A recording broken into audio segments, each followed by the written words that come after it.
I was grinding so much, but I wasn't that happy. I was playing with my parents in a squash court when I was like 3 or 4 years old. I set an intention, like I want to play one or some of the Grand Slams in juniors. It was stressful for me because I knew I only had 1 or 2 years, but everyone else had 4 years. I've never done a 9 to 5. So I almost pretty much did anything to avoid me on that path. Boxing was like getting commercial, and there was a big studio in the States called Rumble. But the biggest thing we wanted to do that they weren't doing was how can we pitched to a lot of people in fitness. Honestly, a lot of people just laughed at us. I mean, look, we're two 26-year-olds. How did you deal with those rejections? There's people on the line, there's money on the line, there's your own ego on the line, right? And once you give yourself that, you can't go back to what it was before, you will always find a way. Yeah. So, yeah, when we had to officially leave, we couldn't open again because it made so much losses that we just couldn't. You just gotta outdo yourself. You gotta believe yourself so much that even if people don't believe you, it doesn't matter. You just gotta go. It's a crazy talk I talk. Okay.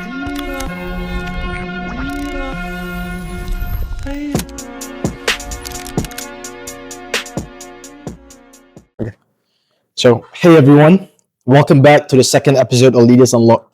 Today, I'm joined by Christian Lee, a former national tennis player who held the #1 ranking between the years of 2016 and 2017 in Malaysia.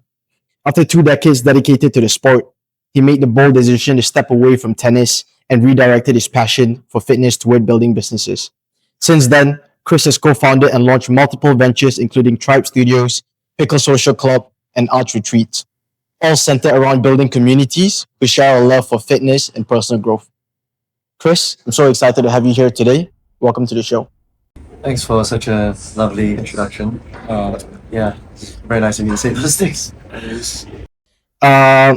So Chris, just to give some context to those of you who are listening, we've only met once before, and so I wanted to come in today informed. So I actually went back to all of your Instagram posts back from December 2015, just to every single post, just if I had to describe you in just 3 words based on your Instagram, I would say resilient, warrior, and reflective. And if I were to add a fourth one, it'd be intentional.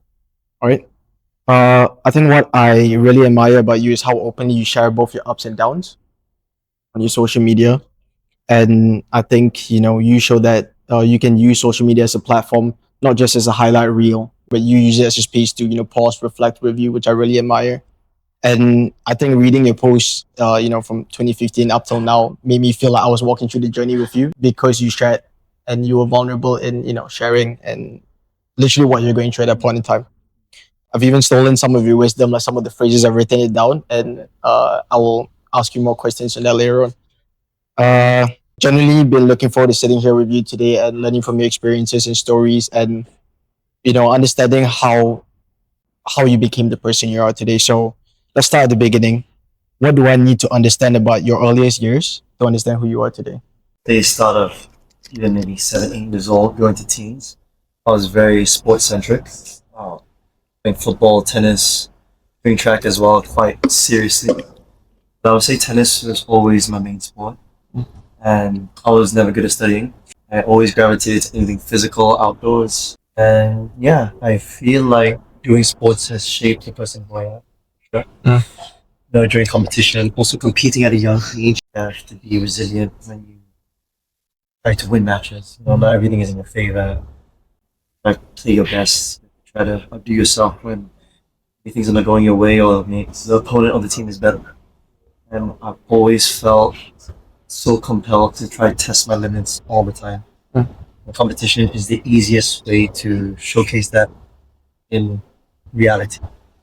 And yeah, I guess just pushing myself mentally, physically has always been a part of me. But as I've grown up, I've felt like I've acknowledged that or understood that more to how it's related to what I do today. Yeah. Maybe back then I took it for granted for sure. Sports is 100% shaped what I am capable of. And I advise anyone who is young, who is a bit against working out or just taking part on some team activities. You may not enjoy it, but it's good to diversify also and pick up those learnings. When you grow older, you can actually use these movements. You can also use the learnings mentally of how to persevere when things are not perfect. Earlier, you said back then you sort of took it for granted. What exactly do you mean by that? When you're young, everything is like, happy go lucky, which is wrong. It's just, I used to think, oh, I'm traveling too much, or I am doing a lot of sports. I mean, it's great, it's a lot of fun. I could have been more disciplined, for sure. I think that was my life. But I believe everything that I went through shaped me to who I am today. So even the mistakes I made, the successes I had, it was all meant to be, But yeah, if I was more knowledgeable back then, I would just try to implement it to how I conducted myself in my everyday life, or my academics, or sports. I knew at the initial stages of high school you were active, and so you always were. Like fitness is played and still plays a big role in your life. So you were active in track, football, and tennis. And at the age of 15, 16, you had to make a decision amongst three on which one you wanted to pursue further, because obviously it's a lot harder to be great at three sports. Oh, for sure. Yeah. So I think at 16 you decided to go with tennis, and then you went to the US, right? So you went to Setback Tennis Academy in Florida, and then Arkansas in South America. Why the US? Is it because the facilities there are better? Like I know a lot of places in Europe as well go to the US to pursue their career. Yeah.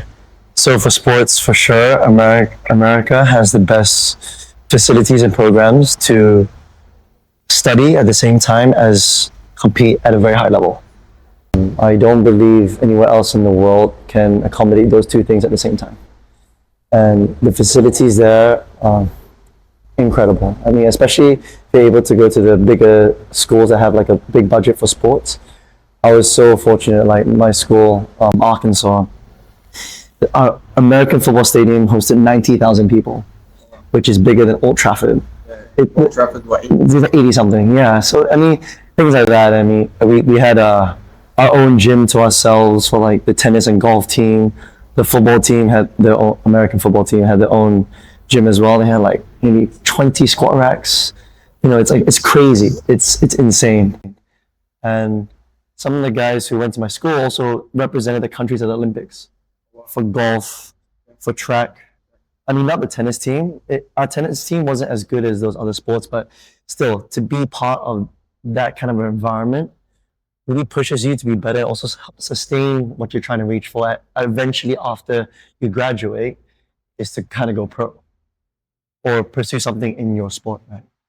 I guess going to university just gives everyone a bit of a safety net if things don't go well with your sport. So there's a good balance to have, especially if you have a scholarship, Yeah, which I did as well. Yeah. Is it holistic, like academic and sports, or? Oh, that's for sports. Yeah. I got a scholarship for the tennis, but of course you still have to study and stuff. I think it was like 50%, and then full at the last year. It kind of changes depending, yeah. And in terms of, so you say you had a lot of different teams, a lot of different sports teams. Is there a lot of opportunities to mingle and socialize with people with individuals from the other teams as well, or you saw the was it very cliquey? I would say it is a bit cliquey. I mean, the tennis team, guys and girls, always hang out together all the time. And for us, our demographic of people is so diverse. We have guys from Canada, Mexico, Brazil, Serbia, Italy, myself, same as the team. But for some reason, it seemed like the golfers and the tennis players would hang out quite a lot. And I just think it's because we are also diverse from where we come from. The bigger teams like baseball, I don't know, American football, like most of those guys are from the States.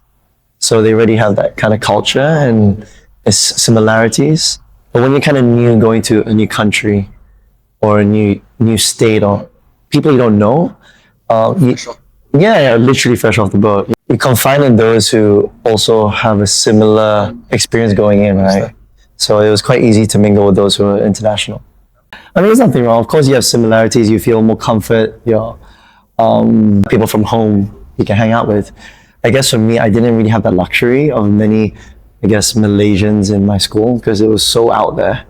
But like most of the international people always hung out together. You think you did a good job filling in, settling in? I mean, you went there at a young age of 16, right? And I understand you went there with your brother as well, younger brother? Yeah. I went to high school in Florida first for about 2 or 3 years, and then went to Arkansas at 18 or 19. Our school was small. each year we had about 15, 20 people. Tiny. It's a very specific tennis and golf school. Yeah. Everyone in the year you knew. Like, you also probably know the guys year up and year down.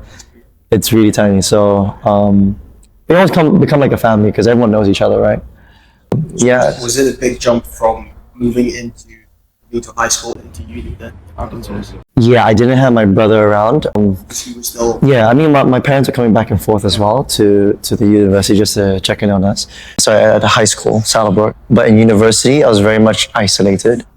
I kind of met one or two people before going there, which was the other tennis intakes, but coming at the same time as I can't remember if we met before going to school or we like a chat or something, like to kind of get to know each other. But when we go in with 2 or 3 other people at the same time, you know, you kind of build that bond, and we actually 3 or 4 of us became roommates for like another 1 or 2 years.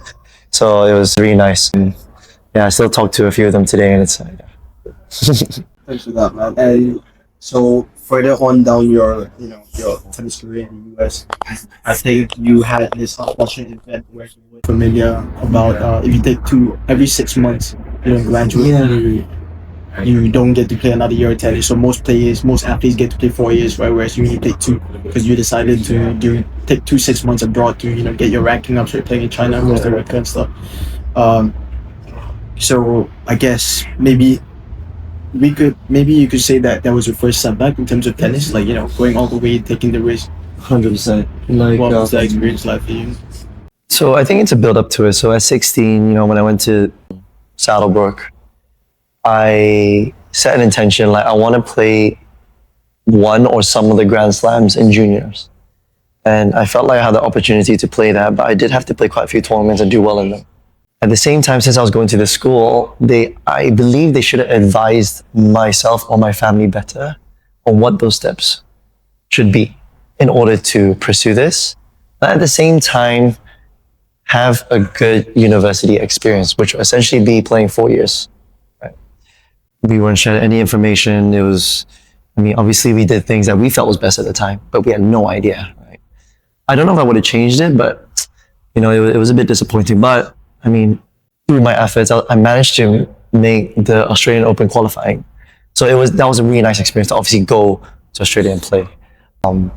So in a sense, also traveling to all those other countries, like you said, China, Costa Rica, Japan, Bahamas, I was literally going everywhere.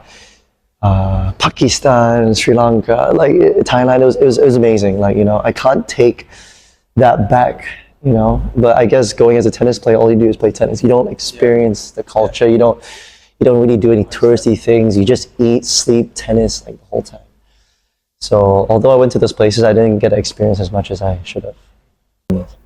But yeah, so then when university came, I really wanted to play Division I tennis, which is the highest division for NCAA, D1, yeah. And in order to play 4 years, I was not eligible. I had broken some of the rules as I was a junior without knowing, so I had to sacrifice 2 years. I could have gone to some D2 schools and play 4 years, but I really wanted to go Division I and play at the bigger schools. Yeah, because Division II, there's like slightly different rules and stuff. I made that choice to go Division I, rest the first year, so just a lot of practicing, and then play the next 2 years, and then senior year, kind of just chill and just keep practicing till I finish, yeah. So how many years were you in the US for? 7 years, yeah. How do you think your chapter, so I like to think that, our lives were to be written in your storybook, that, every year or maybe every different location you moved into, so like for me, the UK, or for you, the US, was a different chapter in the book. So, what would be the title of the chapter of your time in the US? The title. Damn, that's an interesting one. Okay, so that would be 16 to 24, maybe, or 17 to 23, 24. I'll probably say it's the biggest transition as a person that I went through. Having to leave Malaysia, go to the States. We had an amazing setup. Don't get me wrong, I'm very privileged to go to Saddlebrook with my brother and my family, and then go to university for 4 years. But it's, you have a lot of insecurities. You're trying to figure out who you are. You're trying to pursue tennis or whatever profession. You're trying to make friends. There's so many things that you have to go through. I don't know what's a better word for it, but it's like a transition or a revamp or realignment or of who you are. Innovation. Yeah. And yeah, I would say I changed a lot as a person. A lot of learnings. I think as much as I like to think it was all hunky dory and like nice, I actually think I went through quite a lot negatively, especially through my tennis, but I was able to like succumb, like to power through it for what I had next in my coming years after that. So yeah. Yeah, I think being abroad really fuels your or catalyzes your personal development journey. So definitely, I can resonate with that. Yeah, I mean, being able to live abroad, not everyone gets the opportunity. It opens your eyes, you see different cultures, different people, different mindsets, and it really shapes you. And also might change your own trajectory because now you're like, oh, I didn't know these opportunities exist. Now I might want to pursue that, or I want to become this person or live in this new country. People sometimes just study abroad and then end up coming back to Malaysia, which indirectly I also did. You might have a different path, I think you said this in again with your podcast and stuff. You said, I didn't feel like I achieved the results that I wanted, although your team did pretty well, and you didn't feel like I was anywhere near to what I had expected of myself. Talk me a bit about that. Like what were the expectations that you had set for yourself? Yeah, so I thought that I would have been able to give more to the team, which essentially meant to play at a higher position in the team. So in tennis, you have 6 players who play. Number 1 singles, 2, 3, 4, 5, 6. Same as doubles, first pair, second pair, third pair. Of my second and third year, when I was in school, which were the 2 playing years I had, it was up and down. I'll be playing solid, and then I'll be playing really bad. So I wasn't consistent. And I felt like most of the time, I wasn't giving value when it mattered most. Therefore, my performance wasn't up to the par that I expected myself. And honestly, I think also the others expected of me. I just think maybe I put too much pressure and I couldn't handle it because my time frame was so short. It's like I had to do well now and I had a 0 leeway. Whereas things that obviously don't have a timeline or you have a bit more chance to forgive yourself, you're able to prolong that journey. And even though you go through tough times, you will still get a chance back. But for me, that's like a clock, especially for university. I only took 2 years. If I play 1 or 2 bad matches, someone goes in and plays in the spot I would have played, which is great for the team. But also for me, I may not get the opportunity. It's like that with any team sport, right? Football player doesn't score goals. You got to put the next guy in, right? And then if he plays well, obviously he's going to stay in. So, I mean, it's the same thing. But yeah, it was stressful for me because I knew I only had 1 or 2 years, but everyone else had 4 years. So at what point did you find out that you only had the 2 years rather than the 4? As soon as I went to school, at university, I knew straight away. Okay. So the first year, I mean, you're not really competing in competitions because you're not involved. So all you do is practice. Like how much can you practice when you are not able to evaluate how good you are in competition, right? So it was tough. And then when I had to go into competition, there's a lot of pressure because I was like, shit, you got to get into it straight away. And obviously, look, practice and match play is totally different, right? I had to get into it. And I felt like I couldn't handle it that well. Of course, I went through waves. Maybe sometimes it's really good, sometimes it's really bad. But I was just so up and down that I couldn't maintain the level that I was looking for. What would have had to happen for you to be like, okay, I met my expectations? So, because it's easy to feel like you didn't do enough, and I can already tell that you're someone who puts those, and like from reading and listening to podcasts as well, you put a lot of high expectations on yourself. But it's easy to criticize yourself when it's unfair to criticize yourself when you don't have clarity on what that standard is for yourself. I guess for me, so again, the 6 players on the team, especially for singles at that time, I did want to be a consistent player around the 3rd to 5th best player in the team, which is obviously continuously playing every week as well. But I was hovering in those positions, and sometimes I also wasn't playing, and then I was playing, and then I wasn't. I really just didn't feel like when it mattered most, I was able to play the level I should have been playing, and more consistency. So I was out of the team quite a lot, and I was out of the team not because my eligibility, it's just that I wasn't performing, right? yeah, it just felt like I kind of, in terms of the tennis, I kind of just wasted. It's not wasted, but I felt like I wasted my time a little bit because of what I couldn't perform to. Yeah, but you got to move on, right? I do have a bit of resentment for that period, but like it helped shape me for who I am today. Then at 26, you had told yourself, you sort of like made sign of contract or something. This is going to be the last. Like you're gonna retire. Yeah. So after university, I mean, even though my university tennis experience wasn't great, I did make like an oath to myself that I did want to try play some of the pro tournaments, try represent Malaysia, for SEA Games and whatnot. Yeah, I was playing for about 2 or 3 years, traveling Asia and whatnot, but I wasn't really seeing the results that I wanted. And also, I had to be a bit realistic because playing tennis, if you don't have support, so university you do have financial support because they pay for everything. But once you come back here, the tennis governing body doesn't really support you. Honestly, you're making pennies compared to coaching. So everyone just ends up being a coach. You don't pursue tennis as a legit profession. And those who do it are like really, really grinding.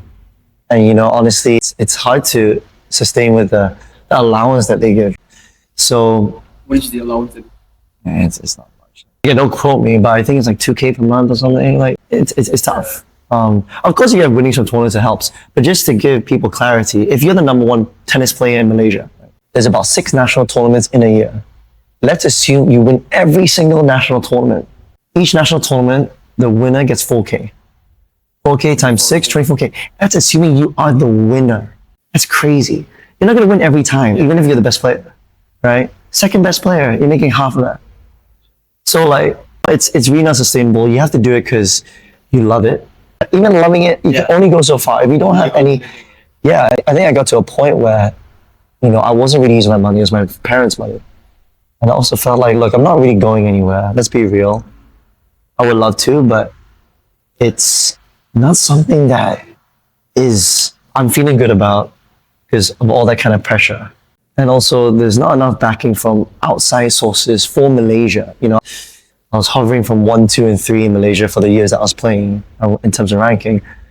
Honestly, myself and the rest of the guys, it's not much support. So a lot of them in my batch ended up just retiring as well. They kind of just stopped. Agil, Ariz as well. I feel like the lifespan of a lot of the players are all quite different. So I didn't really play like the pro stuff like 18, 19, 20 because I was in university already. But some of the other guys did. And I pursued that at like 23 to 26, where some of those guys kind of stopped. But again, how long can you do that for? It's not sustainable. So guys play and they also coach on the side to make extra money, right? But if you're coaching, honestly, you're not improving. You're wasting your time coaching. I think coaching, you get bad habits because you adjust your strokes to accommodate people. Yeah, so I think as a player, it's not, you learn as a coach on what you can implement for yourself. But in terms of habits, I think it's not good. I wouldn't suggest coaching and playing at the same time. But some people have to survive, but it's not ideal. I think the only pro really for team sports like football would be probably the biggest here. I don't know what else would be, but at least in terms of financial security, you are paid a salary. Win or lose, you're paid a salary.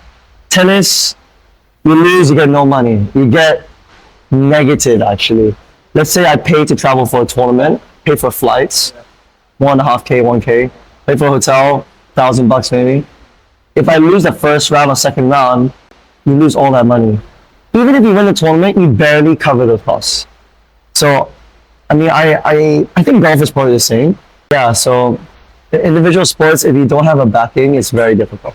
Well, let's move on to business right now. So from what I understand that you're currently operating 3 businesses. So Tribe has a tweet to Pepper Social Bar. Is Tribe Bar still operating? T-Bar is operated. Actually, my mom's T-Bar.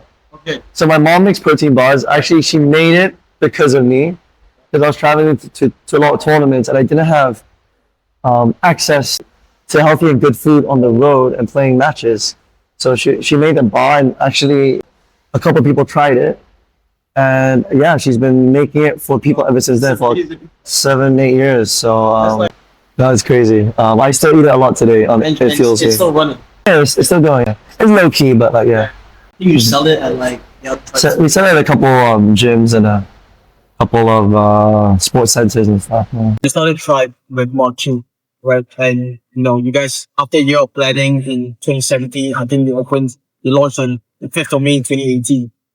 And Tribe is the objective with Tribe was to redefine what boxing was, right? So it's rhythmic boxing, so it's more inclusive. Like you don't need to have previous boxing knowledge to be able to join these classes. So creating community centered around the love of fitness. I guess what was the spark for you that made you decide to pursue business? I'll just say a few things. The first thing is I knew I couldn't sit at a desk for 8 hours, like a corporate job, 9 to 5. It's funny, I've actually never tried a corporate job in my life. I've never done a 9 to 5. Yeah, I'm very lucky, of course. But I think I've always known like there's no way I could live that kind of life. So I almost pretty much did anything to avoid me on that path. At the same time, I didn't want to really get into coaching for tennis because I felt like I've been in tennis for like 15 years or so. I wanted to divert that path. Yeah. What you Stop? You stopped them. Start off. I was playing my parents in a squash court when I was like 3 or 4 years old. Wow. Yeah, with a little racket, I think. Yeah. But I knew that I wanted to be something that was driven by community. I wanted to do something that was experiential. And I wanted to still be very physical, which is technically fitness and sports, right? I don't know what else you could do. But I would have not started Tribe without Mark, for sure. Mark is the driving factor to why we started Tribe. I was actually working at Side Project. I was a spin instructor when we started. My friend Jason asked me to be an instructor. Again, I have a good experience in fitness and sports. I didn't know I could do that. Instructing for a class of 30 people is intimidating if you don't know how to do it, right? I felt like through that, those 5-6 months when I was there, it was really good. I learned something about myself as well. But I actually stopped spinning there because I wanted to continue my tennis for another year. And I was going to get to SEA Games. So I wanted to just be really focused. Were you playing during that 6 months still consistently? Yeah, I was traveling and stuff, but also at the same time, because I was traveling so much, I couldn't commit to a consistent schedule, which is not good because if people want to come for your class, oh, the next week you're not here, oh, you're missing this class, and you can't build that consistency with the community. Yeah, so a little bit later, near the end of, I would say, my transition from tennis to what I'm doing now, I was trying to think, like, what could I do? What was that next path? My aim was to do SEA Games and to see how it goes after that. And yeah, at the time Mark proposed to start Tribe, boutique fitness studios was very rare. There wasn't many, probably like 3 or 4. Let's say Fly, I think Fire, I think maybe one more. I don't remember who it was. But now, obviously there's so many. At the time, it was a really good opportunity and we really wanted to try to venture into boxing. So at that time, I think 2017, 2018, Conor McGregor was doing his thing slightly before that. So MMA was picking up. And I think Floyd Mayweather and Pacquiao have some big fights and stuff. So boxing was like getting commercial and there was a big studio in the States called Rumble. Yeah, they have that in the UK as well. Yeah. Sorry, one rep. So actually those two came up about the same time, 1 or 2 years before we opened. And we kind of used these studios as inspiration for us. But the biggest thing we wanted to do that they weren't doing was how can we make boxing accessible, community driven, and done to the music? Because no one else is really doing it to the music. We were so anal about that. And I've been to, music is part of my life. I don't play any instruments, but... I know you got a side hustle as a DJ. Yeah. Music speaks to you, And for me, I've been lucky to travel a lot and been to a lot of music festivals and stuff. Music had to be an essential part of the class. Honestly, I didn't do boxing, but we got a few guys who have boxing experience to kind of teach us and program, but at the same time, how can we fuse music together? And then that's how we kind of built Tribe to what it is today. But it just started off with a random conversation that Mark just came up to me and said, is this something you want to do? And for a couple months, I wasn't interested because I don't know anything about business and whatnot, but I felt like if I was to do anything, I would give it 100% if I'm all in. obviously, it's not just about doing business. You still have to get funds. You have to find a team. You have to build the brand. You have to find a location. There's so many things that go into it. But once I was in, I was all in. Talking about that, touching on that, so having to build a brand, finding the right team, looking for funds, finding for the right location as well. So I know you did mention that you guys had looked for 6 to 8 locations before actually finding our covers. Yeah. And I think, and this was something you guys weren't familiar with as well, with the new boxing, let alone boxing. So I think you said that, I think one of the Instagram videos you said that you guys were prepping before the studio opened, so making sure you're ready before the actual studio, and the classes got started. Yeah. And training outside above tribe, at night with speakers on, no equipment. Oh, you saw that? Yeah, bro. I went through every single post, bro. You went proper I did my research, bro. Okay. And Nice. one thing I want to ask you, bro, was when at that point it was just an idea, and maybe you started renovating and doing the fit outs and stuff. That vision is just in your head, right? It's in your mind, but it's not actualized yet. And I'm sure there's a lot of doubts, a lot, feeling really overwhelmed. I'm sure there's a lot of imposter syndrome there. How did you deal with that? That's a good one. I have imposter syndrome all the time, to be honest. I want to get into that as well. Yeah. Look, there's people on the line. There's money on the line. There's your own ego on the line, right? I mean, You guys able to get funding, external funding, or you guys? yeah, but it was super last minute. Oh, yeah, we did. How many? We got, so actually the other investors who came in were also our friends. Adam, Arif, Stefano and stuff. But Mark did most of the pitching to them. I mean, they were fortunate. They also had some extra reserves and whatnot. And credit to them, they've believed in us when we were nothing, and also to this day. And yeah, look, anyone who starts a business, you have no clue what you're doing. You have an idea, look, I want this to look like this. I want these kind of people to come in. I want to share this concept to the world. I feel like they need it. But all you can promise yourself is you'll do your very best, and things should and hopefully will work out. There's nothing else you can do. Do your research. You try to work the whole friggin' day. I didn't take one holiday in the first year. I took one trip, I think, was it to Bali or somewhere, like for 3 nights, and that was it. Yeah, I was staying in Tribe till like 11 o'clock at night, every night. I was trying to see closing, I was cleaning the gloves. In the morning, because we didn't have enough staff to do shifts front of house. So myself, Emilio, who's also our program lead for boxing, and Mark, and like 1 or 2 others, we were doing the front of house, we were doing instructing, we were also cleaning the gloves, we were alternating between a team of 4 or 5 of us. And we obviously have instructors as well who are more part-time, but they didn't see all those other things. But to work through that with everyone in the team is the beginning part of a business is always the most memorable. You go through everything that you appreciate. Even for this place right now we're up and running the studio. And even before we opened, I was like, hopefully it gets busy, right? But I appreciated the moments when it's silent. We're doing the construction, absorb it. I try to do a workout here before the equipment comes in, just utilize the space, because once it starts, assuming it goes well, you won't get back that silent journey that you went through at the beginning. And that's what I always cherish whenever something starts, that beginning moment when you're like, oh, this idea sounds good, let's do it. How do we build onto this?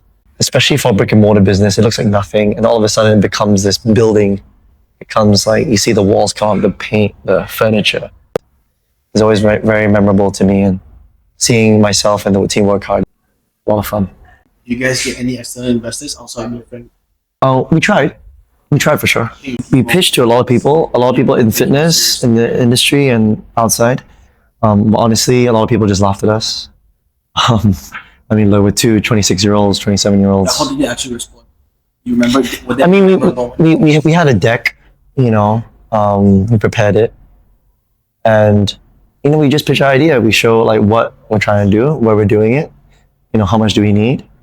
The concept, rhythmic boxing, it's so niche.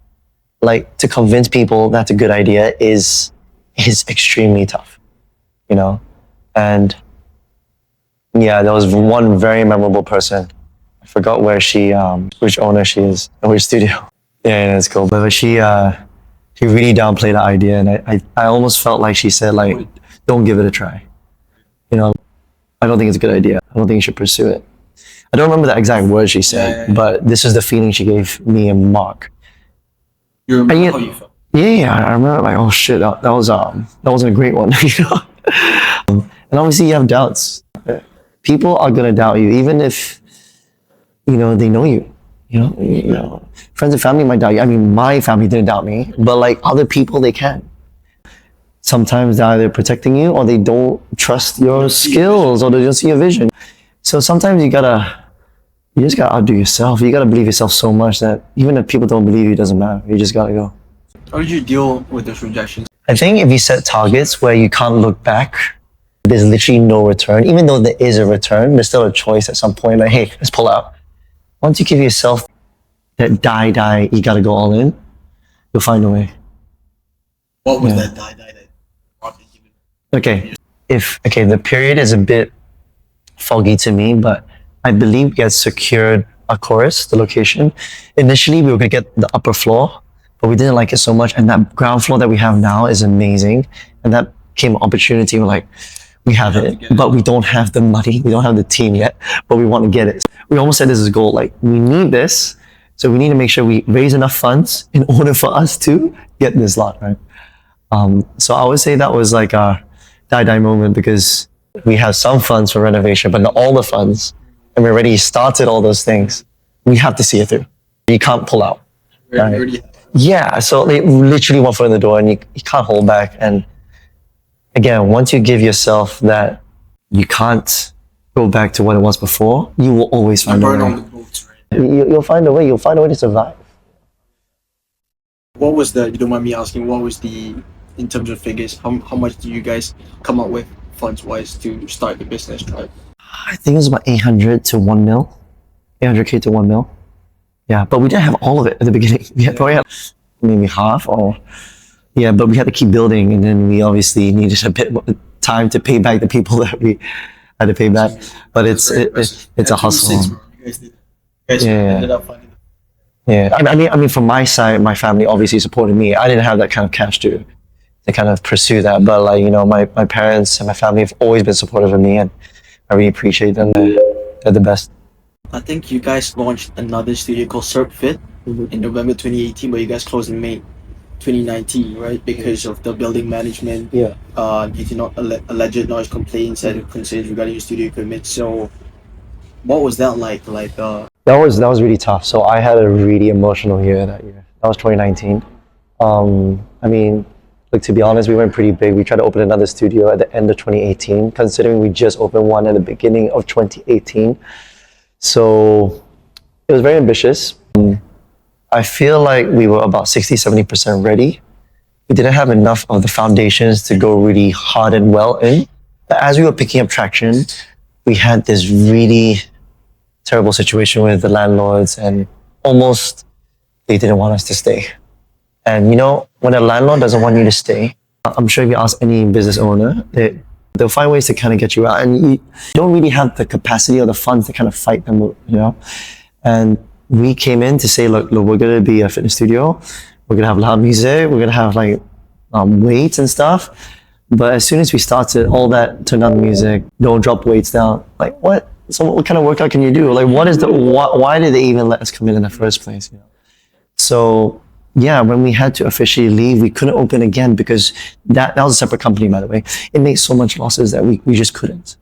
And it was so difficult. And yeah, I mean, you lose your investment, you know, which, I mean, it's the same as building one studio. I mean, of course you can keep the equipment and sell it off, but in terms of the infrastructure, so what I learned is, if from that experience in any other studio, if you can come in with as little renovation cost, because at some point, if you don't own the place, you have to give the place back and you have to reinstate the place back to what it was, you still have to pay all those funds back. And it's a heavy cost. Unless, yes, yeah. Just what you pay, you have to pay again because you have to friggin' paint the wall white instead of black. Like, once your lease is done, you have to reinstate everything. It's crazy. You guys lose. I mean, you have to pay reinstatements, probably 150,000 maybe, on top of whatever you paid for initially. You know, it's easy. And but honestly, don't spend, anyone who knows this, don't spend too much on renovation costs if you can. Of course, some things you have to decorate really nice, like toilets and showers, but I mean, obviously now in hindsight, I think it's amazing to have the stories because have you read Rich Dad Poor Dad? no. Okay, but I'm sure you heard of it, right? Sure. So he says, the reason wealthy people become wealthy is because they're not afraid to lose money. Right? Or this applies to anything. Sure. You can't be afraid of failures. Right? Yeah, The difference yeah. between winners and losers is the ability to manage it. Sure. So you said losing 150,000 just for reinstatement, and then that's on top of the initial capital, the initial capital they had to, fork out, right? But you guys still found ways, to sustain your first Tribe studio and still move on. Yeah. So obviously that took a massive hit to us, and it was really, really painful. But and I think for me, like, anything that I'm doing, I'm very, I guess, gung ho, but also like passionate. I care a lot. So when things don't go well, it affects me a lot because I know it, especially if it doesn't just impact me, it impacts people in the team, it impacts the community, it impacts investors, it impacts everyone. And to me, I feel that a lot. So it does take a toll. And I think that's why that year was really, really tough on me emotionally. Yeah, I mean, there's a lot of other things, but definitely those. No, let's get into that. I want to hear more about that. March 2019, you made a post. I'll read out a little part of that post, right? So you said, I recently started making an effort to do things that I used to really enjoy and love. One of them is to watch DJs or artists. For a while, I was keeping myself in a hole, and I felt like I lost the drive to do things that I used to look forward to before. Experiencing the music and the atmosphere again was so enjoyable. There's times like these where I can feel most at ease and relax with everything that's going on. This is a reminder to make sure to not neglect or forget the things that make you feel happy, alive, and free. Told me true. That means this was a while back, 6 years ago, right? That was ChatGPT. Was that ChatGPT didn't exist back then? 6 years ago. Well, the way you write is so beautiful. There's so many other quotes. Like I said, that's why I mix some of your wisdom.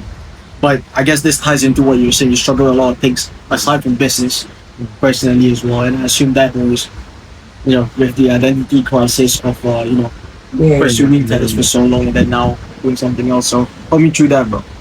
Yeah, honestly, I just had a combination of things. I had identity crisis from transitioning from tennis. I was also struggling in my relationship that I had. And also I was starting a business.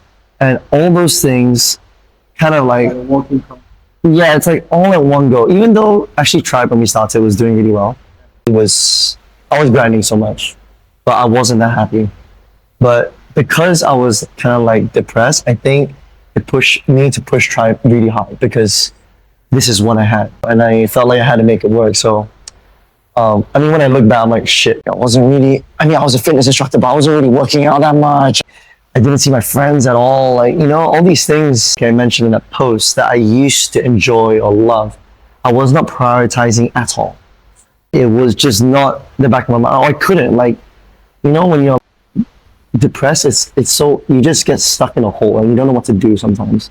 So all those things happen at the same time. Obviously, I manage it way better now, and I know what to do if I go through a similar scenario. But at that time, it was so difficult. It was really tough. So having been through that phase and coming out of it, what advice would you give to anyone else out there who's just hit rock bottom and struggling to find their feet? The bad times don't last forever. You basically gotta wait it out, be strong. But also, I would say at the same time, good times don't last forever as well. So whenever I have a good point in my life or like things are amazing, I don't take it for granted. You gotta keep going. Don't settle for what you have now. You gotta keep inspiring and be ambitious. But when it's bad, tough it out. Try your best. Know that life comes in waves. Right? It'll be bad right now. We just gotta keep going through it. I know like being tough and stuff like that. Sorry, maybe tough is not the right word. But try to stay resilient and know that there's something better on the other side of this downhill. You think you've always adopted that mindset at least now? Oh, for sure. Yeah, I go through waves.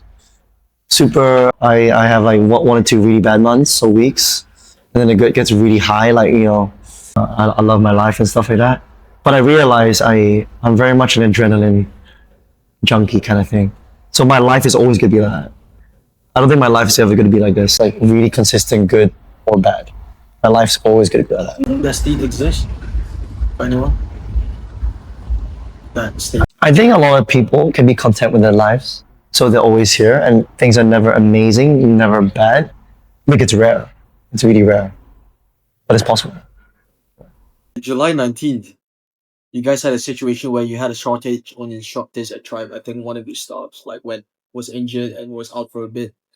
So yeah, so you took it to yourself to take on the challenge to complete as many classes as you could during this time frame. And you did 37 classes in 22 days. Close close to almost 2 classes per day. And you didn't just do like your standard classes, you also innovated, making sure you're constantly changing your rounds, keeping it fresh, right? As a result, you kept the business moving, no disruptions, and you said you never felt more alive and motivated to teach Tribe classes that year after going through that month. And the lesson I took from this post in this period was, you said you give 110% each class because there's no point doing anything unless you put your heart and dedication into it, which is what you've alluded to a couple of times again. But talk me through that month. I'm sure you remember it, but I think that was just when we had previously closed the other studio. It was just after that as well. So I was trying to find some motivation for myself, and me, especially with Try, whenever something is bad, sometimes people shy away, or that they like stay in the hole. Oh, I don't know what to do. But for me, I'm the opposite. If we're in a bad hole, of course I don't know everything, but I will give like 110% to find a way. Like there's no changing my mind. So for me, again, I don't fully remember everything, but if I felt like we had a lack of instructors because of injuries or people traveling and stuff, like I will always try my best to step up. Like I love taking a challenge. Like, actually, if anything, it fuels me. Of course, you can't do the challenge the whole time, right? But a challenge gets me hyped. It gets me like motivated, and I want to show people that if I can do it, they can do it. So I want to make sure I set that example. Obviously being co-founder and I'm someone in the team, I want to be a leader to everybody. Me, it's more important to lead by example than to just say things. And if I can't do the work or I don't show up, then who the heck is going to show up? So whenever we have these downfalls, like we actually just recently had an issue with one Kiara studio. Our AC broke for like 1 or 2 weeks. It was hot AF. It was so hot. There was, no AC, no air. It's tough. But it was still, the people who worked out, it's still bearable. Of course, we didn't want to make it dangerous, but like, to me, I was like, this is why I got to step up. I got to do a lot of classes as much as possible when maybe some are not feeling too comfortable doing it, which I also understand. So I was like, I want to show the community and the team that if I can do it, they can do it too. And yeah, while this period happened, it was tough, but I also enjoyed it because these tough times don't last forever. You gotta appreciate the tough times. So when it's good, you're like, fuck, that's like amazing. you did this a couple of years, bro. I wish you kept doing it. I want to start doing this, but the 1 second every day post. It's tiring. For a good part of 2018, so this was 2020, yeah. For a good part of 2018 and the first half of 2019, I was struggling to balance my work and personal life. I was going through a lot of challenges for myself, and I mentally wasn't coping well with who I was. I wasn't myself for a while, and it was difficult to get myself back on track. You can't sit around and wait for life to come to you. You have to go and get whatever it is you are in search of or want to achieve. Or you may never get the chance, or the opportunity may never come around again. Appreciate the people around you and the life that you have. Continue to grow yourself and you will achieve self-actualization. I'm not there yet, but I'm getting closer and closer every day. You're a philosopher, brother. It's so good. It's a crazy talk I talk. No, so good. Okay, we touched on this earlier, right? But I believe that, what I've learned from you and my own experiences as well, I think is that the dark places gives an opportunity for your light to shine, for you to find that version of you that can embrace the struggles. It's either what like makes you or breaks you, right? Essentially, and you've clearly used them time and time again to forge you into a more formidable individual. Uh, so going through, I want to touch again, like one last time on that tennis thing. So losing out on their identity, right? Essentially, what you went through is grief. It's like similar to like losing someone, right? Like breaking up with someone, losing out on a relationship. You lost out on, something you were working to for 15 years, right? The last part of your life. What were I'm not sure if you've thought about this before, but what were the stages of grief that you had to go through? Oh yeah. And by the way, not only me, but a lot of athletes go through this for sure. Because again, when you dedicate 10, 15, 20 years of your life, you don't do other things, you're like stuck. You don't know what to do with yourself. So for me, I was like, I want to play tennis. I don't want to touch a racket. I want to see anything, like, anything tennis related. Just like a year, I don't think I played for a year, which is kind of crazy. After the SEA Games. After SEA Games, I played a little bit. I still played 1 or 2 more tournaments, but after that, when Tribe started, I was like, this thing, I needed like a proper break. So I think that grief is like avoiding what you used to have. Stage? Yeah, first stage. And then after that, I think acceptance. You start to realize what you went through. It's not that bad. You're just making it up in your head. How long did that stage last for the first avoiding? A year and a half. Yeah. Yeah. I mean, I only played if I really, really, really, really had to, which is a very rare occasion. But I wouldn't like, well, hey, I want to go play some tennis. Hey, that ain't gonna happen. And that acceptance phase, what did that look like? Acceptance that what you went through is not a bad thing. Actually, look, tennis is part of my life now. It's like you've got like a whole circle in a different way. But you gotta accept that the good and bad things in your life happen for a reason, and you gotta use it. You can't not use it, otherwise then you kind of wasting your time. And it's okay to suffer a little bit if you're able to use the reward in the future. But you have to be mindful. You have to know why you went through these things. Everything's a lesson. There's no failures. You learn from everything. I love that. You need to suffer in order to reap the benefits later on. So there's no suffering, there's no benefit. So is it just those 2 phases of grief that you can remember going through, so just avoidance and acceptance? Yeah. And then the full circle, like, I ended up coaching again. I mean, not again, but I ended up having tennis more in my life. Play some tournaments here and there. I mean, obviously not at the same mindset as last time. And I started coaching, and like now, obviously, I've been doing these tennis retreats. It's kind of like a full circle. 2020, COVID hit, only a year into Thrive's operations, right? So with MCO and stuff like that. So you had to pay staff, trainers, utilities, rent to keep the business up and running, right? What you guys did was, so you saw a couple of people internationally doing IG Live and Zoom calls.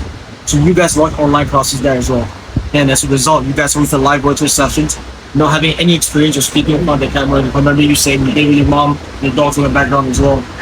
And you were able to amass 1,000 people across different regions, so Australia, UK, Indonesia as well. I think that generally, innovating and adapting, like going back to the story that you chatted in the US, but this time doing it in business, I think it's very important to adapt. And not only that, during the MCO update, there was an MCO and people weren't coming to physical classes. You guys opened Tribe 2 in October 2020 at TG, right? Tropical Gardens, man. The lesson that I got from this was that you don't know what you can do until you come.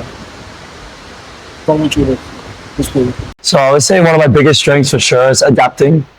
I'm very adaptable. I try to see things, if there's opportunity, how can we pivot myself or even the business towards that direction?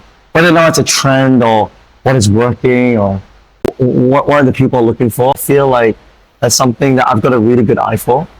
And it's not easy running business, right? I think there's a lot of things that you have to consider, but being passionate and a bit, not stupid, a bit arrogant about it, like you'll find a way. Yeah. You're gonna be so friggin' stubborn. So stubborn. Like, don't let anyone tell you what you can or can't do to be able to make it. I mean, of course, like I always say, do whatever you can to achieve what you want without negatively impacting someone else. Like, don't step on people on the way up. But so you guys didn't have any problems like paying your staff, paying for rent? Oh, that part. It was tough. I mean, we had to manage our funds. We tried our best to maintain the payment for most of the team. I think we had to do some pay cuts. But I don't believe we let anyone go during that time of 2020 that COVID, because obviously they need it.